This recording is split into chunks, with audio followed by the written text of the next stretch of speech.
Hi, and welcome back to the second video of our series, Core Strength, Developing Your Documentary Through Application Writing. Before we break down the sections, we want to explain how they've been grouped together. As you know, the core application is very long, so we've created these 5 parts. The first is creative content, which includes the work sample. Then we have producing decisions, then financing plan, and lastly, plan for exhibition. So this doesn't necessarily match the order of the questions in the core app, but it matches the intention behind the questions.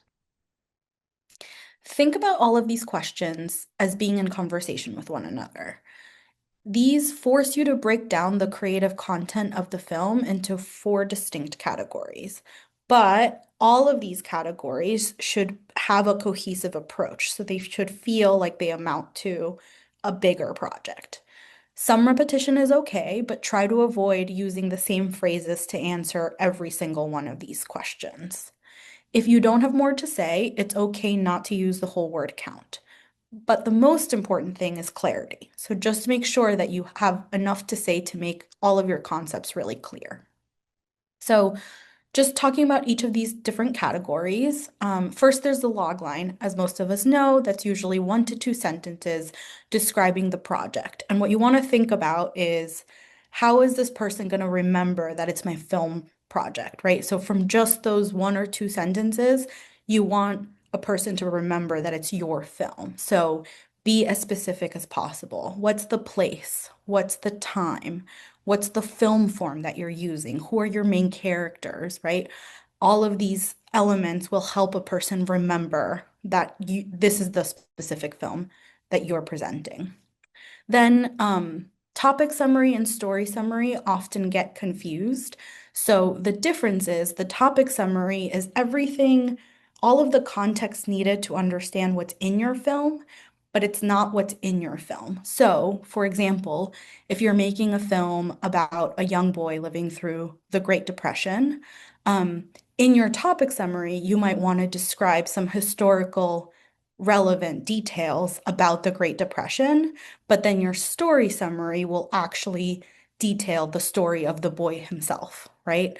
So the story summary is actually what's inside your film. The topic summary is anything outside of your film that is needed for a reader to understand what's going on inside of your film.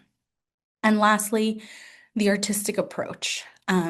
So you really want to reserve all of your film devices for the artistic approach. So what are these artistic devices that you're using to convey the tone of your film? Make sure that you include specific examples of those devices. So a good structure is you say a device and then you show an example of how you're using that device in the film, and then also include what impact it has on your film. All of those together are very powerful. So today, we're actually able to have with us a sample application that was very successful with many grants awarded to this film. We're going to use the core application from the film There Was, There Was Not by director Emily McCreachan to illustrate application writing. This was a film that premiered at the 2024 True False Film Festival.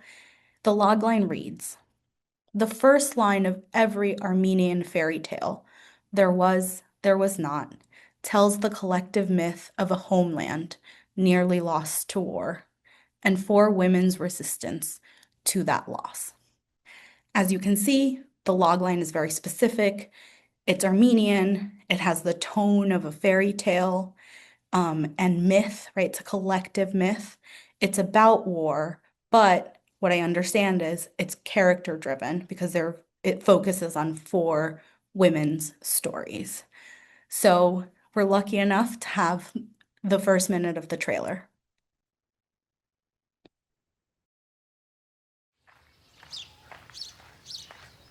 Baba! 예가오메 예가오. 우라! 우! 뜨거운 치더라고요, 바보.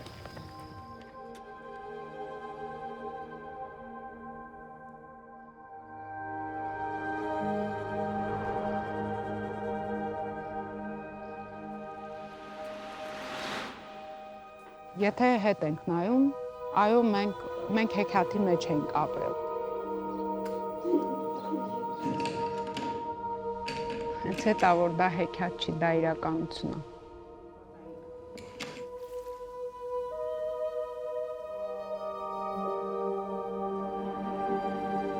Բաբո, գյումս ինչը պատմե։ Են վերամը եկավ աստեղ շենանցես օզալն տուսանին, Եվ զենքերը կեղածը սլապենին տակին, հատե տա պատմելի վին։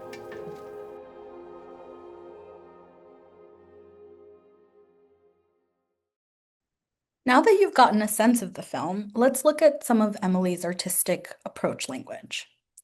There was not is the first line of every Armenian fairy tale. I originally chose this title because the film follows 4 women recreating their own myths, daring to tell their own stories of themselves.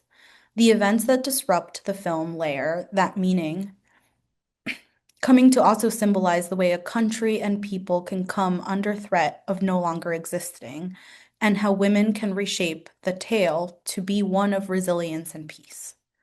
The film unfolds via 2 layers of storytelling. The first is intimate observational footage shot with each of the film's 4 characters over 5 years. This footage stretches over what could be called a traditional 3 acts, formed by the unexpected intrusion of a full-scale war after 3 years of filming. There's the before the war, during the war, and after the war. The second layer of the film lives outside the 3-act structure. It is an oral history of a kind, a reflective space for each woman to retell the history of the last 7 years.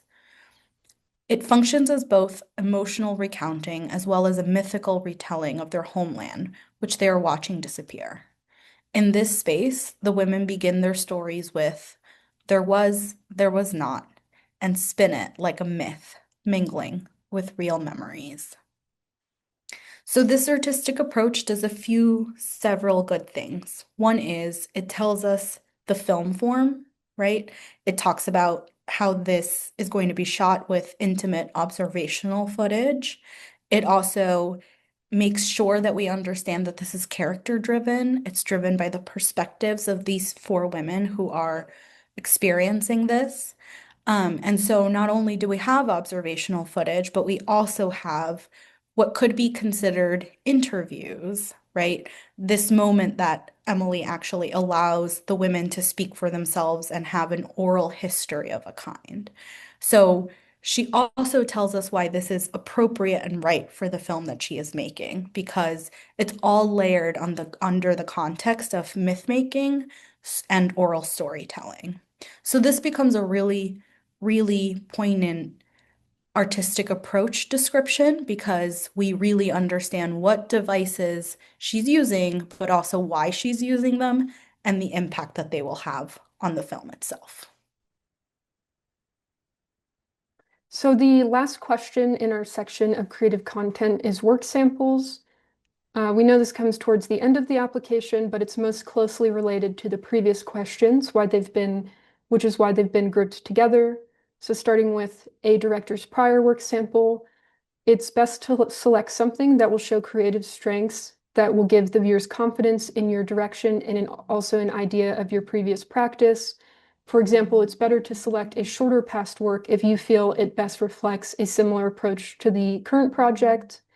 And it's also always better to select a director's prior work over a producer's prior work, even if that producer's work is maybe more recognizable or longer. It's always better to choose a director's prior work because a producer's work doesn't give us any insight into your creative direction. And the prior work doesn't have to be completely relevant to the current project, so the description gives you a chance to tell us what we should look for. Then next we have a current sample or a rough cut. Almost all funders will watch just 15 minutes of the material you provide, and we always recommend that you share a scene over a teaser or short clips because a full scene helps us better understand the pacing and tone of the final project. Sometimes people can show a teaser and then a couple of short scenes, or just one full 15-minute scene. Both are great options. And ultimately, it's up to you what you think best represents your project. There's not a specific formula you have to follow. So looking at there was not description, first I'll explain what to add to your description, and then we'll look at this as a great example. So first, you should always say what part of the sample viewers should watch. So if you're submitting a longer cut, which often happens, you should highlight which scenes of that cut, the time codes that a viewer should watch. If you don't do this, they'll most likely just watch the first 15 minutes. In the description, you can also explain what presently reflects your proposal and what's missing. So if there's a major aspect like recreations that aren't available in the sample, you should highlight that. And we also understand it's a works in progress, but there should be alignment between the written proposal and the sample's approach to the story. Sometimes if you only have research footage and it doesn't reflect your project's ambitions, it might be best to apply later, especially with development funds as well. If it's optional, if you don't feel you have a strong sample, it might be better to not include one.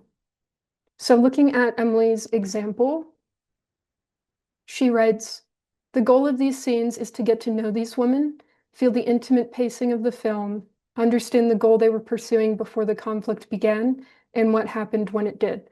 So it's very clear to us what we're going to be looking for in the current work sample.